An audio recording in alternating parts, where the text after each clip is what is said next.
Good morning, everyone. Good afternoon, good evening as well. This is Joseph Trevisani from WorldWideMarkets. I'd like to thank you to the webinar, this morning's webinar, this day's webinar. I'd also like to thank FX Street, of course, for cooperation in putting these webinars on. And welcome.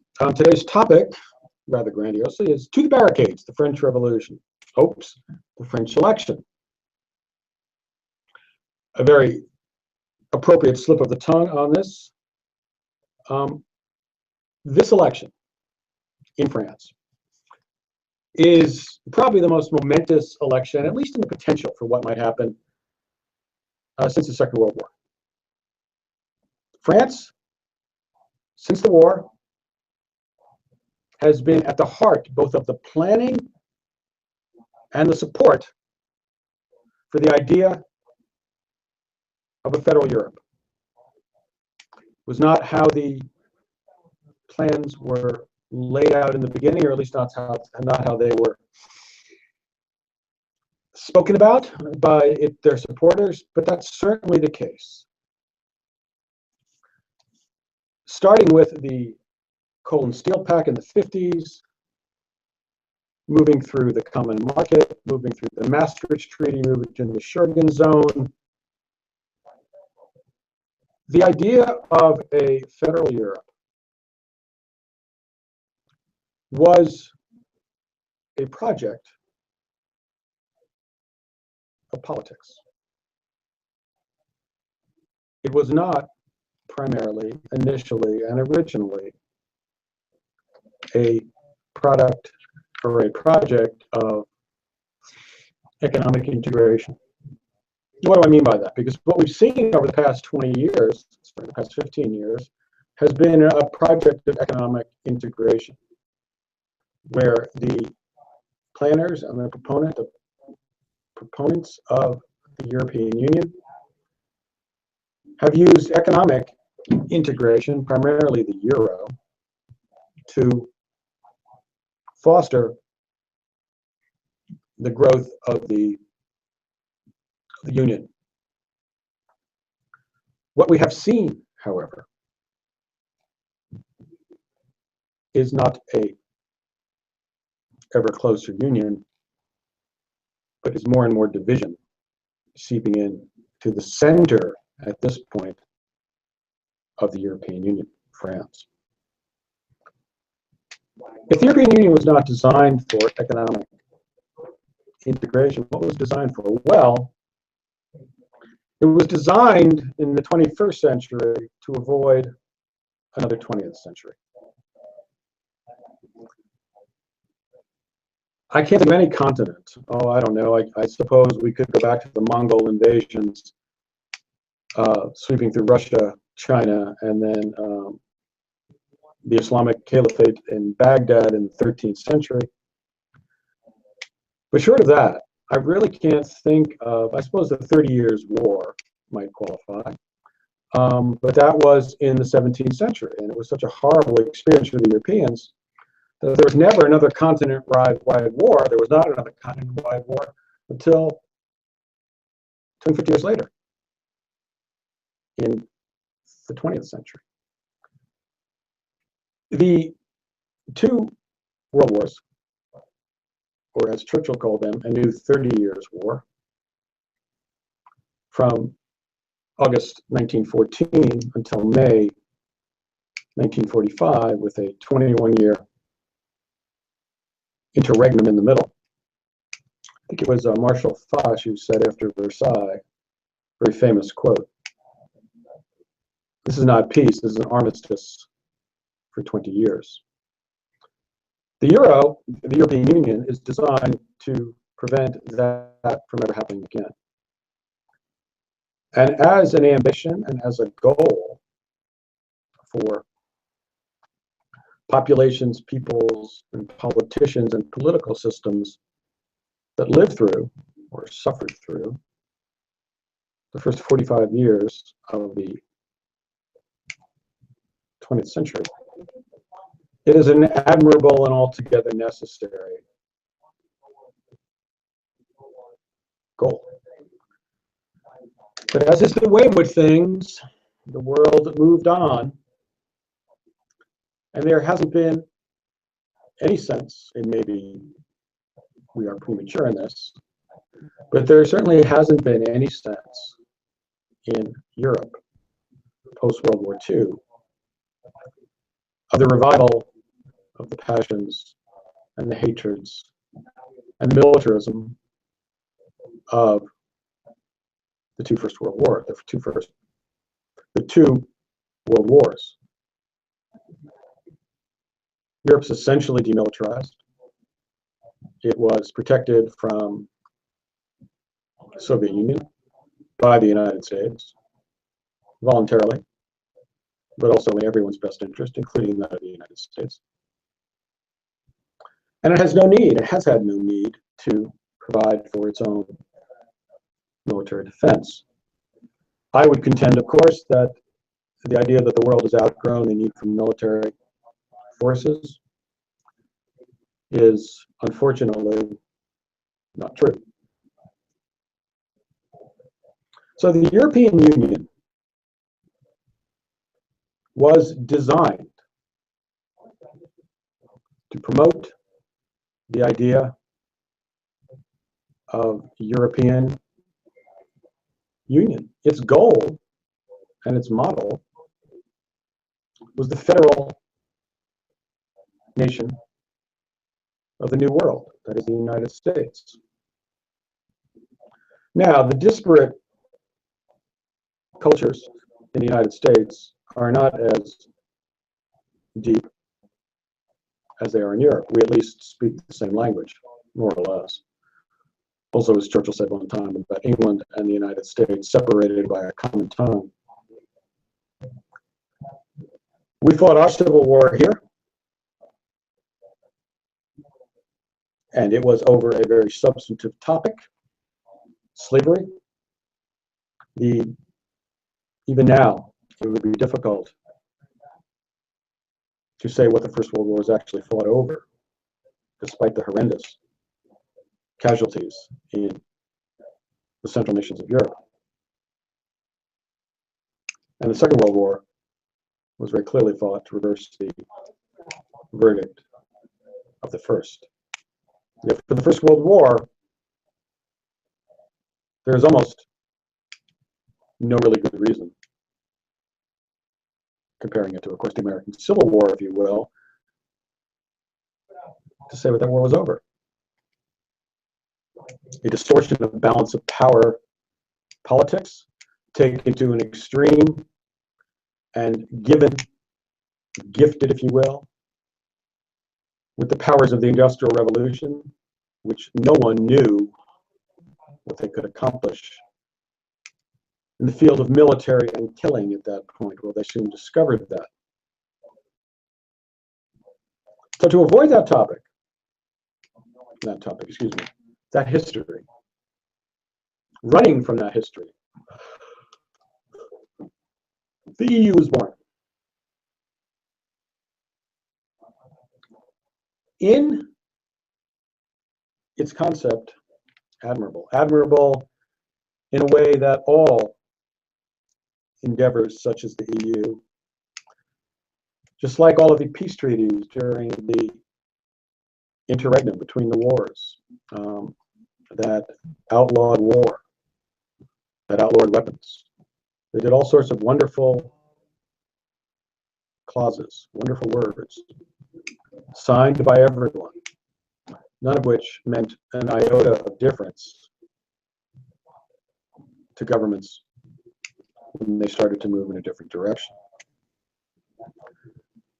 The undeniable truth that was ignored by those treaties, that has been ignored by the UN, that was thought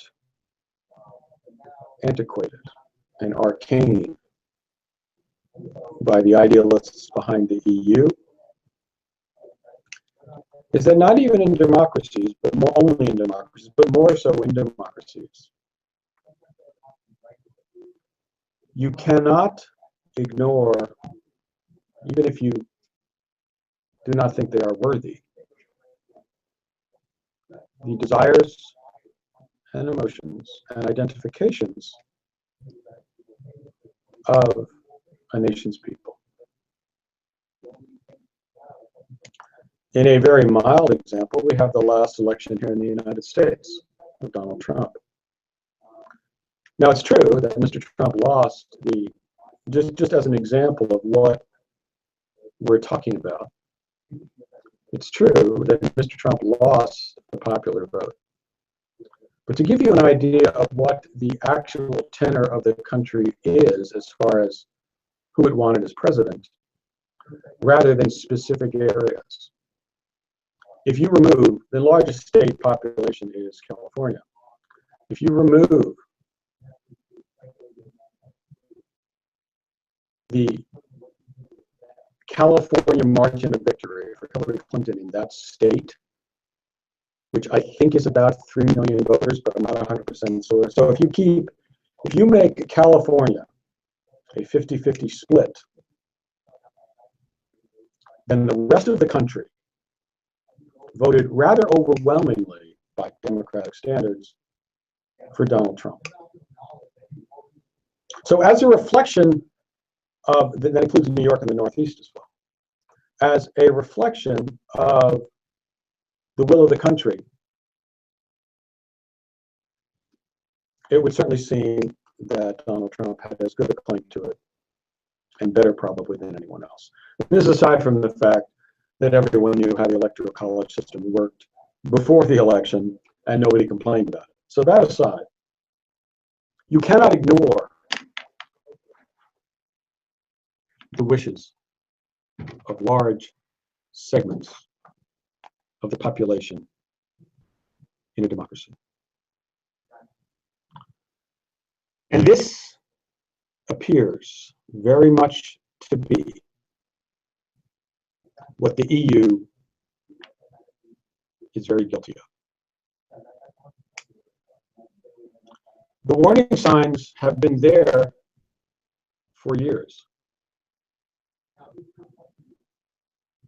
The cultural question is, what is the group, the largest group, that the members of a nation of cultural unity, in France simply defined, I suppose, by speaking French, in Germany, German, in Italy by Italian, simply as a linguistic group. I realize it's imprecise to say the least. Just based on that, what is the largest group that people feel a loyalty to? And the group is, as we've seen, and is recurring again, it is the nation state. Brussels and the EU was fine until it started to play with and supersede and order around, if you will, nation states, and by default, their people.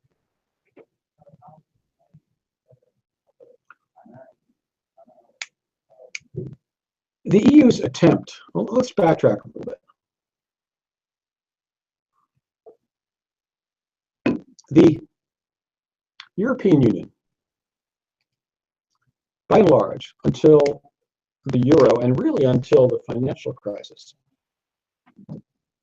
delivered a run of benefits to its citizens. Nations wanted to join, nations did join. The trouble began with the euro, and primarily with at least it became illustrated,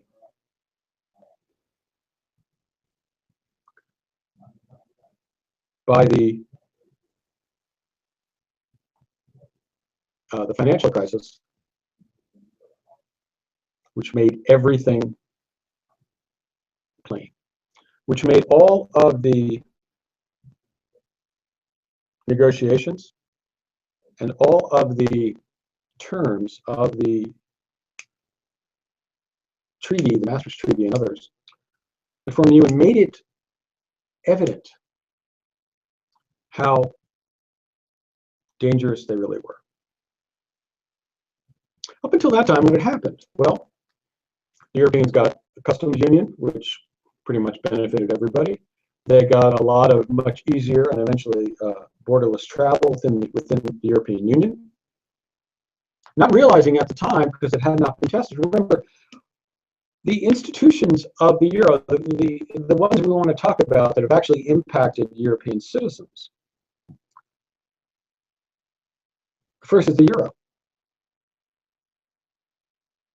And you don't know how successful it is until it's actually tested. And it was never tested up until the financial crisis and in the years subsequent, which are now almost 8 years since then. The Schengen free travel zone was never tested until the Syrian civil war. And now it has been tested. And it has failed in the minds of many people in Europe.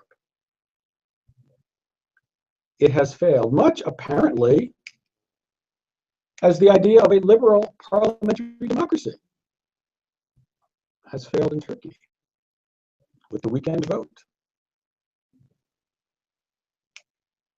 What does that reflect? I don't know, but I have a feeling we're going to be doing a webinar on it shortly. At any rate, Turkish democracy may have gotten an extra generation. It was formed about the same time than the Soviet Union did. I'm not sure what that means, but we'll have to investigate it. So, both of the EU policies which have the most impact on the individual citizens, the free travel zone and the euro, were fine until tested. And now that they've been tested, the European view of them is very different. The English never adopted the euro. I'm sure at this point they're very glad they didn't. But their view of the Schengen free travel zone was just judged to be a failure. And that's why the British are leaving. Whether or not the Scots follow them, I think is something we'll have to wait to find out. I have my doubts that they will. And despite the desires of the First Minister and other rulers in the Scottish National Party who were ruling in Edinburgh.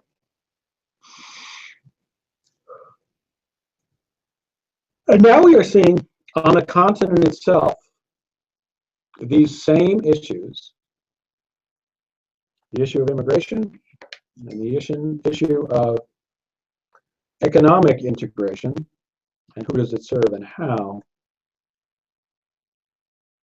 are not just bubbling to the surface, they are running at a roiling boil at the center of the European Union. Of the three nations that you could put at the center of the European Union with the three largest economies, Germany, France, and Italy, two of them have large, active electoral movements that are essentially anti-EU. At the center of the European Union, despite 70 years, or however many years you want to put it, of integration, of rhetoric, of planning, of leadership across the board by all elites in all countries. Certainly in the three countries that we're mentioning, Germany, France, and Italy. Every major politician, until very recently, supported the EU, supported economic integration, supported Brussels, supported the ever tighter union, ever closer union, and supported the euro. In less than a decade, we have seen the rise of powerfully anti-integration parties, movements in France, in Italy,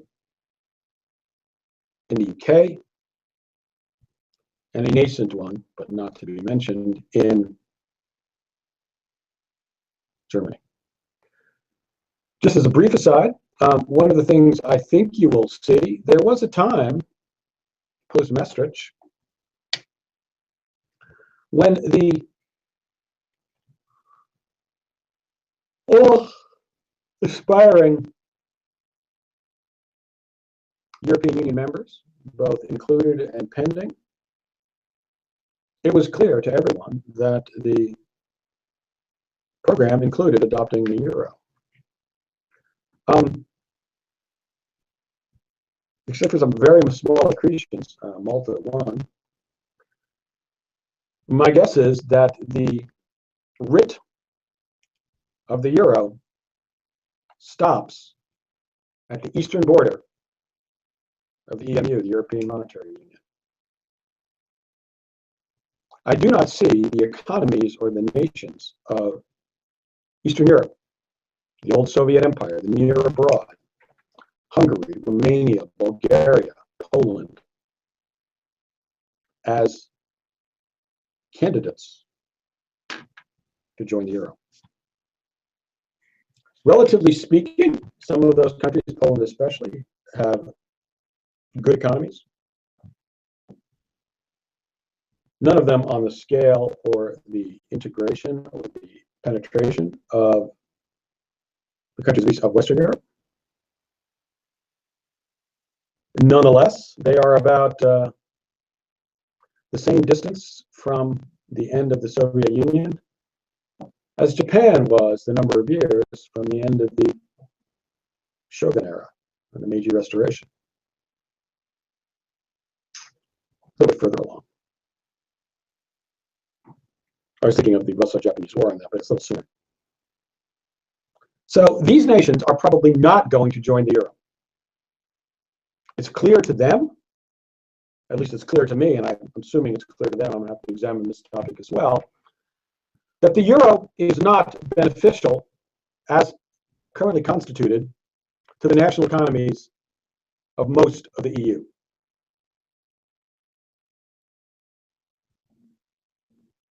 This is a topic which has been ignored in European circles. But as I said, at one time, it was assumed that automatically Poland, Hungary, Bulgaria, Romania, and others would automatically join the European Union at some point as soon as their economic statistics converged. Of course, one of the problems with that is those rules were made by France and Germany, and as soon as they became the rules for debt and other outstanding debt, the things as soon as it was inconvenient, they abandoned them while enforcing them on others. And they too proved to be totally inadequate to face the economic playout of the financial crisis and the recession in 2008 and 2009.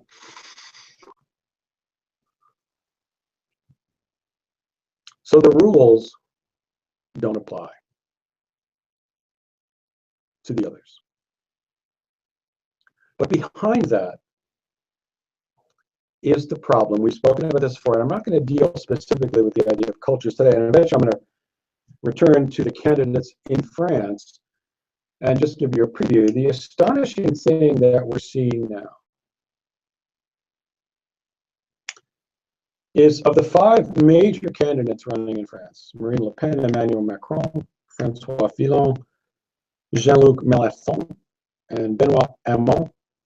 Forgive my French pronunciation for anyone who is out there. Is that 2 of them advocate Le Pen and Jean-Luc Mélenchon, I think, advocate either conditional or immediate departure from the EU and the euro and perhaps the EU. And their votes represent well more than 40% of the population. In fact, there is only one candidate in the race the former former leader, or tied with Le Pen, Francois Fillon, who has suffered a number of scandals about having his family members on the public payroll, I believe, is, no, excuse me, my list is a little different here. There's only one candidate, Emmanuel Macron, who is advocating as part of his electoral approach to accelerate EU integration. Le Pen is specifically against it. Mélenchon is, hold on a second here. I'm just going to bring up one more to make sure that we have all of the listed here.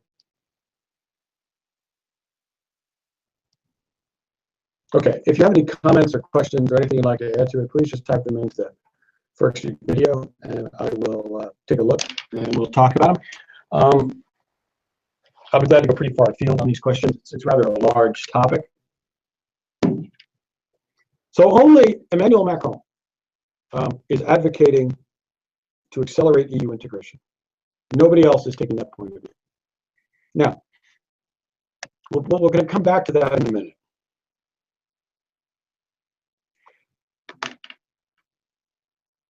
The problem for the EU is a simple, well, it's not so simple, but a distribution of benefits.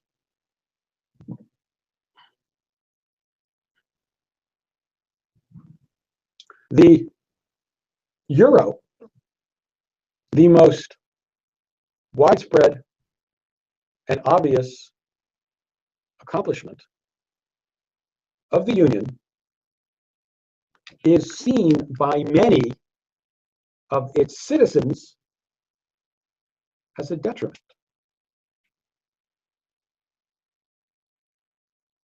What do I mean by that? Well, France and Italy, and of course Portugal and Spain and Greece, their economies have been sidelined to a great degree by the euro. Even the euro, as you can see in the chart here, has come off rather powerfully since the financial crisis. The euro is still far stronger than would be warranted as a national currency by the economic strengths of these countries. And what is worse, it has permitted, until very recently, many nations in Europe to borrow at credit ratings and at costs unwarranted by the economic and financial strengths of their own country. We all know this is true of Greece, and we saw the result. It is now running on 4 years or more. Similar thing has happened in Italy, to a lesser degree in France. So in addition to restricting exports by pricing them too high because the currency is too strong, it has also permitted local governments, national governments, to run up far more debt than is a good idea for their countries. And now, of course, they have to service this debt with reduced earnings. Employment and wages have stagnated in some European countries, not Germany, but France. Not Germany, but Italy, and have plunged in others, such as Greece. They are also stagnant, more or less, in Spain and Portugal. It's not a matter of whether the prior to the euro perennial devaluations in the Italian lira were a good idea, or were something that should be viewed upon as the way to run a country, if you will. That doesn't really matter. What does matter is the way that the Italians managed their economy, and they're no longer able to do that. Youth unemployment, youth being, if you will, below 30 or even 35, is astronomically high, 25% and rising, in many of these countries. In Italy, in Greece. Greece is much higher. Spain, Portugal, and it's high in France. This discontent. Imagine not being, I can think myself, imagine not being able to get a full-time job in a career that you choose from age 25 to 35. It then becomes vastly more difficult. In fact, you lose a good portion of your future earnings ever by not getting started. It's very difficult to find an entry-level job when you're 37 or 38 or 40. So the notion that the euro, let's take a look here. I just want to take a brief one here. This is a French consumer confidence.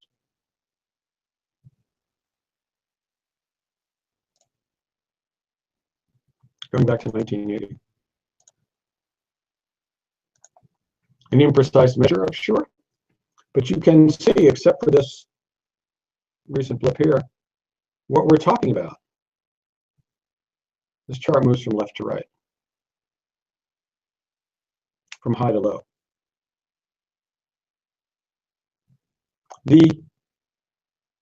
A national economic policy that permits this type, or that fosters this type of economic disparity, is one that cannot last, or at least it's one that will be severely questioned, as it is being so now. We are taking France. The purple line here is an annual moving average. It's a monthly number.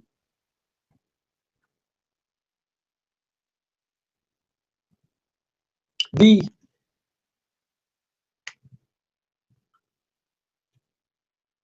inability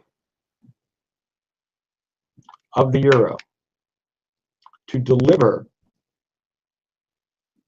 a positive economic environment across the European Union, or at least across the European Monetary Union, is an Achilles heel like no other for a monetary union. The only reason for my guess is the only reason Greece didn't leave the euro is that the alternative was impossible. So if we take that point of view, we take that idea that Italy won't leave because there would be too much dislocation. France won't leave because it'll be too much dislocation. Portugal and Spain also. So if we take it as a given that the very difficulty and economic trauma of leaving will prevent the dissolution of the euro, does that somehow elevate the Brussels bureaucracy that sponsors it and that organizes and orders it to the elevation of, to the level of gathering loyalty from its citizens? Hardly. And that's the problem. there are still many, many people in Europe who have come to appreciate the flexibility of politicians who are their own. That it might be better in economic policy to be ruled from Paris and Rome, and Berlin and London, and Lisbon and Madrid and Athens than from Brussels. This is nothing against Brussels specifically.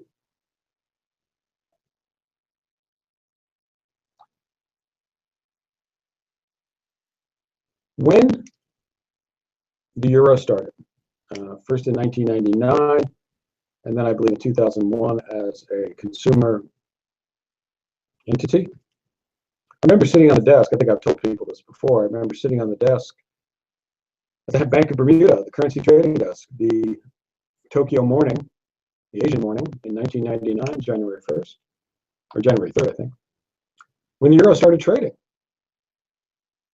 And it was phenomenally successful. I mean, the currency traders, it's just another set of numbers, another set of calculations. But the market accepted the euro unanimously, immediately. There was no test of normality. There was no trial period. And that was true on the retail side as well, 2 years later. The Europeans and European bureaucracy did a very good job of introducing the euro. But at the time, it was said by many of its critics that without a financial entity, without a uniform financial policy, it could not succeed. It would not make Germans more Italian, and Italians more German, and everybody more French. It did not do, and probably could not do, any of that. So the Europeans are left with a political system for a political problem that no longer really exists. And they are left with an economic system put in place to foster that political system, which is doing exactly the opposite. Amongst large minorities, not majorities yet, at least from we can tell, but among large minorities in nations at the heart of the European Union and the European Monetary Union, the euro is destroying, or at least damaging, the very foundations of European integration and European community. The last polls that I saw, now let's move to France.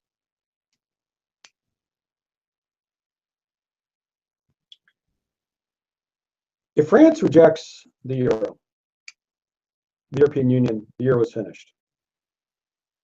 It may reconstitute itself as some sort of modern day Hanseatic League of currencies. The Hanseatic League was in the Middle Ages, late Middle Ages, I think, a league of trading Baltic states. I believe it ran from the North German principalities up to the Baltic nations, Lithuania, Latvia, and Estonia.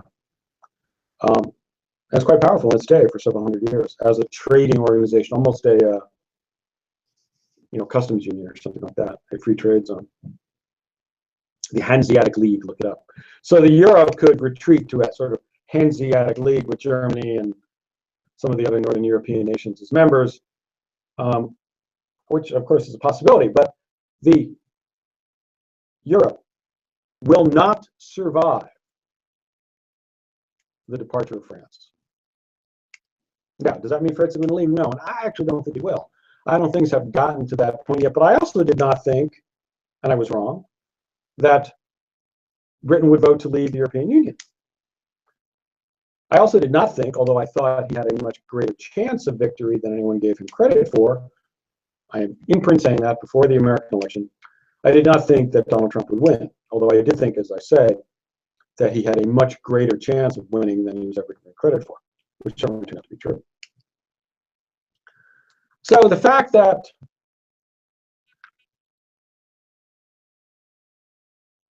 the polls don't show a victory by a overtly anti-EU candidate, one, are not necessarily reliable, and two, it just means we may have not gotten to the stage yet. But there hasn't been, in the past almost decade since the financial crisis, there has not been really any movement, any reform, any either forward or backward into greater integration or not, to the idea that the European Monetary Union, as currently constituted, not only does not serve the interests of Italy and France and Portugal and Spain and Greece and others, but it does not serve the cause dear to the hearts of bureaucrats in Brussels of European integration.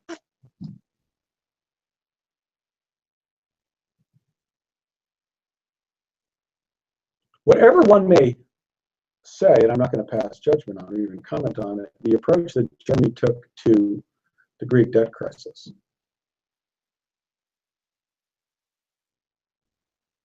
and the fact that the Greeks borrowed way too much money, and they borrowed on essentially on German credit, right, because of the euro, and that all blew up. The reason that this is so dangerous for the European Union, I've long thought that in the final analysis, when the Europeans come to the negotiations, the nitty-gritty, if you will, the negotiations with the UK over the British exit, that a very hard line out of Brussels will be detrimental to the cause of the European Union. It's clear to everyone that the European Union financial arrangements, fiscal arrangements across borders, will have to change because they are not benefiting. In many cases, they are damaging the economic interests of many of the Union's citizens. And the problem for the Brussels negotiators with Britain is which one will support the Union more, which is, of course, their concern. A very strict tact against Britain, or a very accommodating one. I don't know the answer to that. I'm not sure anyone does. The strict tact will make people realize that this will never work, but an accommodating tact may make them realize that they could very easily leave. So I have no answer. It appears, at least so far, certainly based on Greece and some other rhetoric that's come out of the European Union so far, that they're going to adopt the Greek method, the method used in the Greek crisis, which is simply to be as harsh as possible.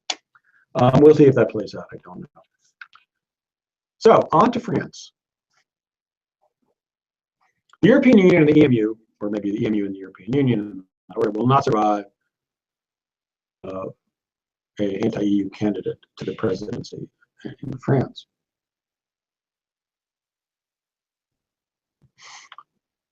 So does that mean that if, let's take the odds favorite now, Emmanuel Macron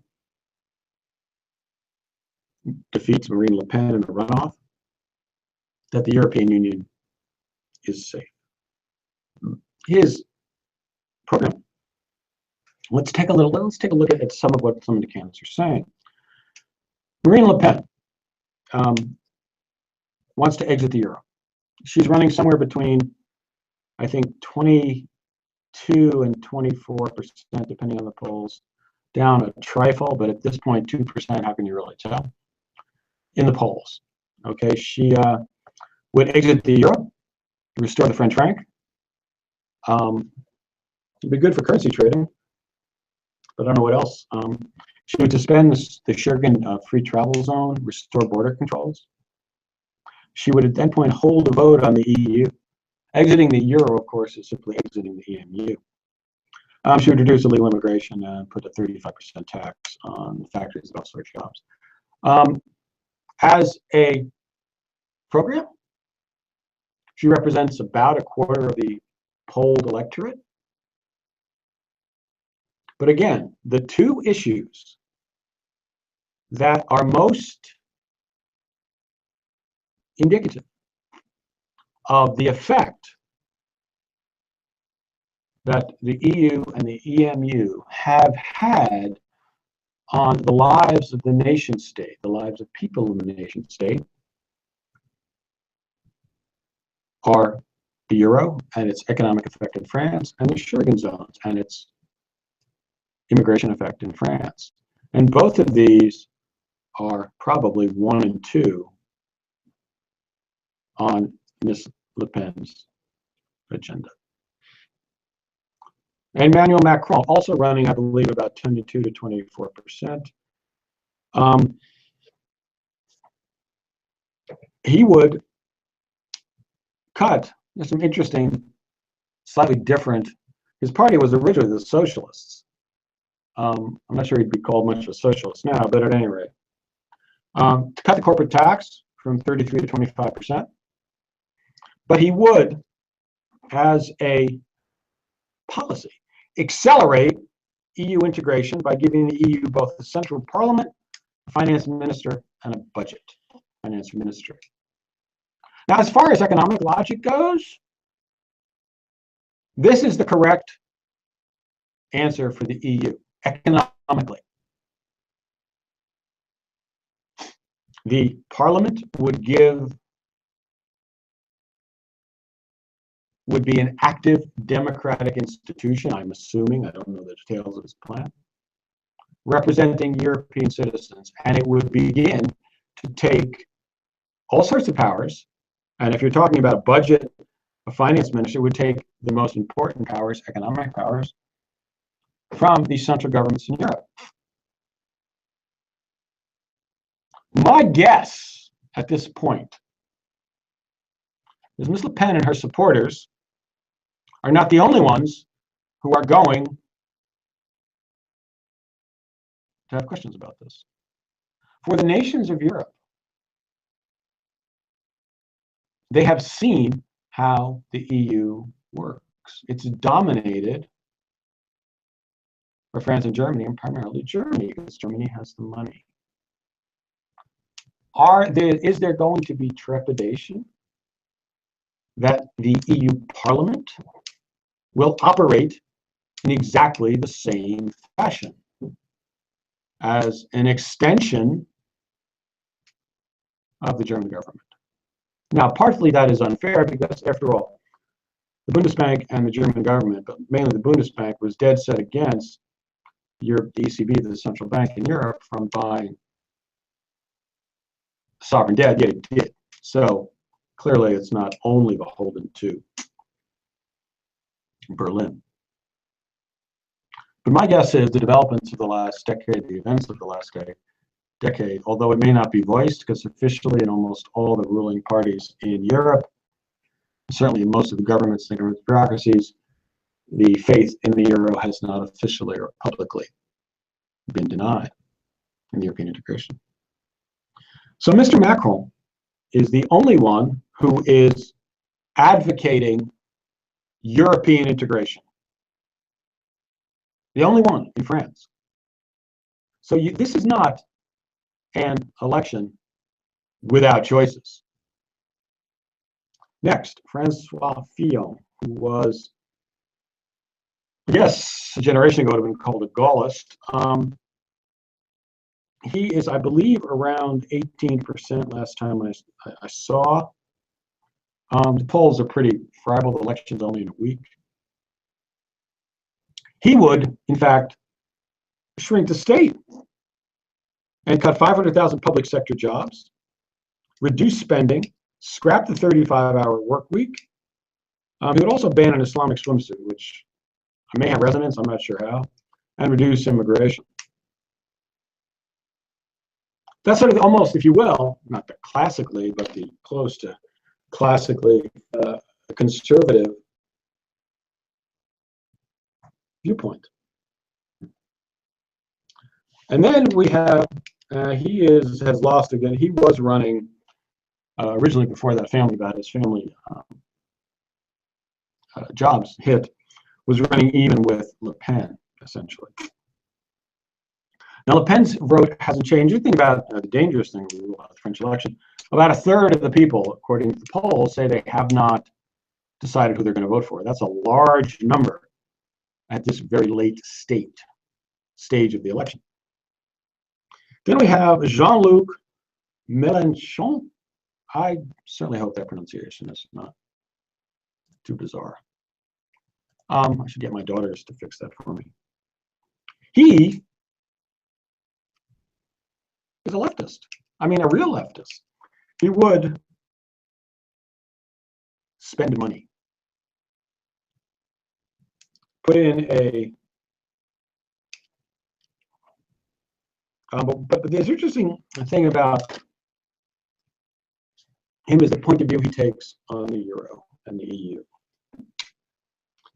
It is similar to Le Pen.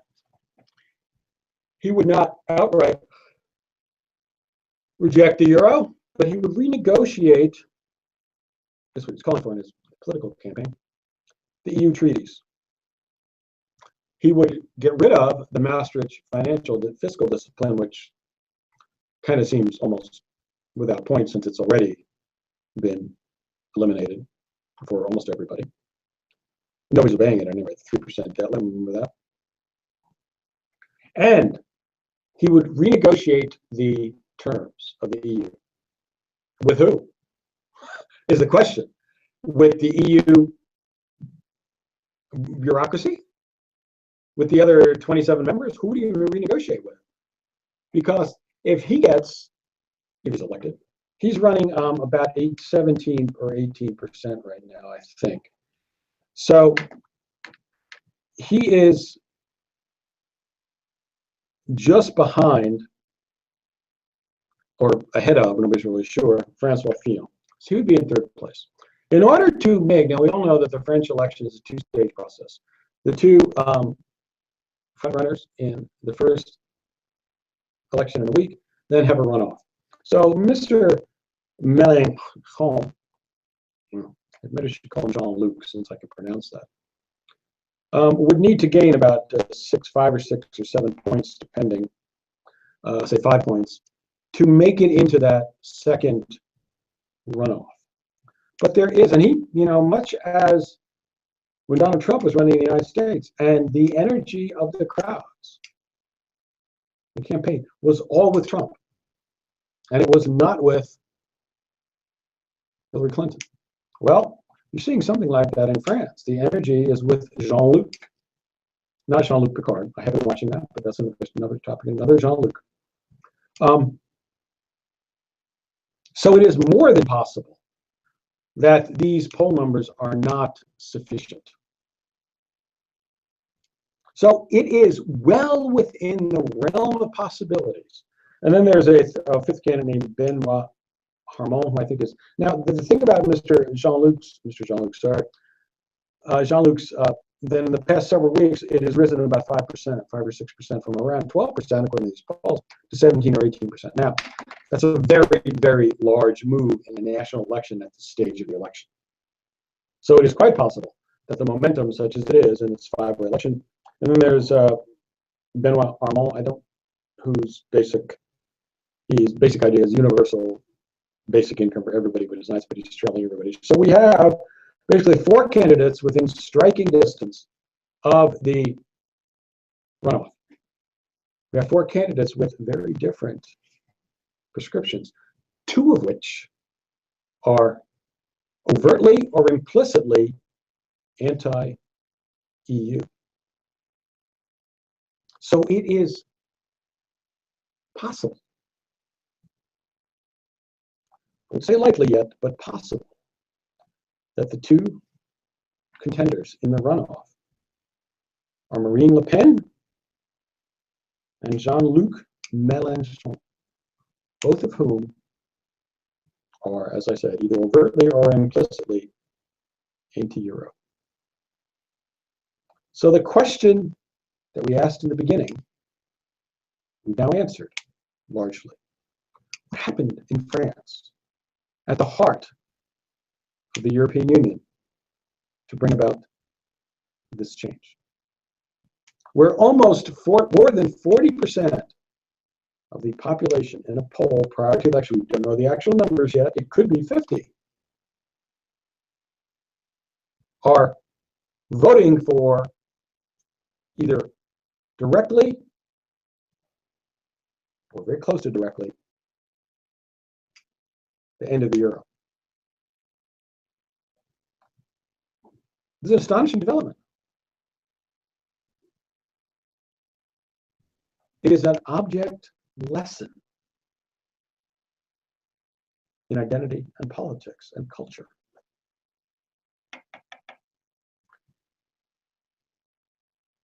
Whatever result we see from this election, I think one thing is certain. If the odds, betting odds, assert themselves that the election runoff is between Le Pen and Macron wins by 50 or 55 or 60%, whatever it is, and the official line of supporting the euro and increasing European integration continues, is ascending, rules French politics, I think that's almost an irrelevancy. Because if the economic policies don't change, and I do not think that there would be any success at this point. I don't know how Germany would feel about it, but there are plenty of other nations who would not participate building a central government in Brussels, taking the budget and the finance ministry functions away from the national governments and giving them to Brussels, to an elected central parliament. I do not see the European parliaments, the European governments, giving away their own powers to Brussels. So what we're going to see, even if, let's take some assumptions here. Le Pen and Macron are in the election, Macron wins. One of two things will happen at that point. He will try to carry out his accelerate EU integration plans. And let's take it one step further, say that he's successful. What will the result in Europe be?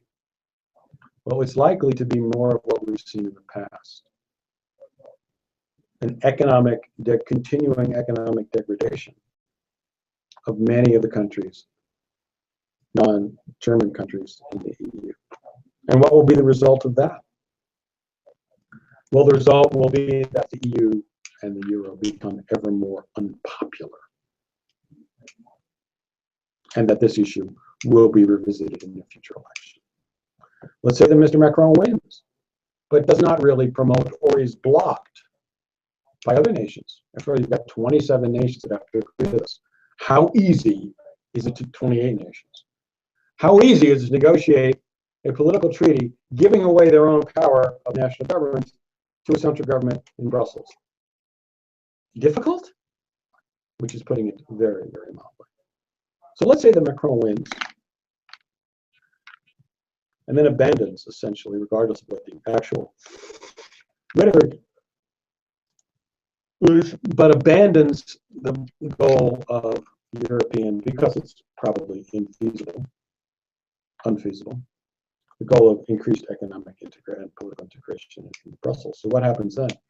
Well, the euro continues on its own, as it is, currently constituted. And what can we expect from that? Well, we get more of the same, which means under either scenario, the euro is unlikely to begin providing tangible economic benefits to the populations, many of the populations under its control. So if the ECB, as the emblem of the euro, the organization behind the euro, cannot provide youth unemployment in Italy and France, cannot assist Italy in reducing some of its debt load by, if nothing else, economic growth. Italy essentially hasn't grown since the advent of the euro. If it can't help reduce unemployment, youth unemployment, 25 to 35-year-old in in France, in Italy, in Greece, in Spain, Portugal, then its future will almost necessarily be limited. So this is my final point. However this election, it turns out in France, the euro has gone to the barricades. Nothing will ever be the same after this election, because at the very least, there is going to be a very large plurality, it seems, in a nation at the center of the European Union and the Euro and the EMU and the ECB to rethink, redo, or eliminate the united currency. So whatever this election's result is,